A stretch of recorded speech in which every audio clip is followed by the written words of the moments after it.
We begin this year and this administration in the midst of an unprecedented crisis that calls for unprecedented action. Just this week, we saw more people file for unemployment than at any time in the last 26 years. And experts agree that if nothing is done, the unemployment rate could reach double digits. Our economy could fall $1 trillion short of its full capacity, which translates into more than $12,000 in lost income for a family of four. And we could lose a generation of potential as more young Americans are forced to forego college dreams or the chance to train for the jobs of the future. In short, if we do not act boldly and swiftly, a bad situation could become dramatically worse. That is why I've proposed an American Recovery and Reinvestment Plan to immediately jumpstart job creation as well as long-term economic growth. I'm pleased to say that both parties in Congress are already hard at work on this plan, and I hope to sign it into law in less than a month.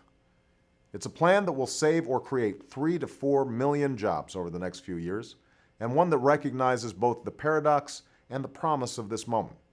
The fact that there are millions of Americans trying to find work, even as all around the country there's so much work to be done. That's why this is not just a short-term program to boost employment. It's one that will invest in our most important priorities, like energy and education, healthcare, and a new infrastructure that are necessary to keep us strong and competitive in the 21st century. Today, I'd like to talk specifically about the progress we expect to make in each of these areas. To accelerate the creation of a clean energy economy, we will double our capacity to generate alternative sources of energy like wind, solar, and biofuels over the next 3 years. We'll begin to build a new electricity grid that lay down more than 3,000 miles of transmission lines to convey this new energy from coast to coast. We'll save taxpayers $2 billion a year by making 75% of federal buildings more energy efficient and save the average working family $350 on their energy bills by weatherizing 2.5 million homes. To lower healthcare costs, cut medical errors, and improve care, we'll computerize the nation's health records in 5 years, saving billions of dollars in healthcare costs and countless lives. And we'll protect health insurance for more than 8 million Americans who are in danger of losing their coverage during this economic downturn. To ensure our children can compete and succeed in this new economy, we'll renovate and modernize 10,000 schools, building state-of-the-art classrooms, libraries, and labs to improve learning for over 5 million students. We'll invest more in Pell Grants to make college affordable for 7 million more students, provide a $2,500 college tax credit to 4 million students, and triple the number of fellowships in science to help spur the next generation of innovation. Finally, we will rebuild and retrofit America to meet the demands of the 21st century.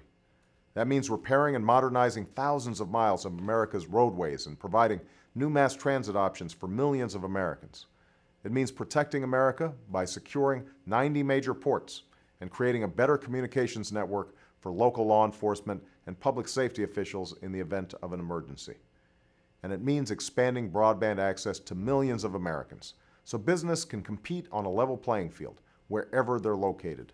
I know that some are skeptical about the size and scale of this recovery plan. I understand that skepticism, which is why this recovery plan must and will include unprecedented measures that will allow the American people to hold my administration accountable for these results. We won't just throw money at our problems. We'll invest in what works. Instead of politicians doling out money behind a veil of secrecy, decisions about where we invest will be made public and informed by independent experts whenever possible. We'll launch an unprecedented effort to root out waste, inefficiency, and unnecessary spending in our government.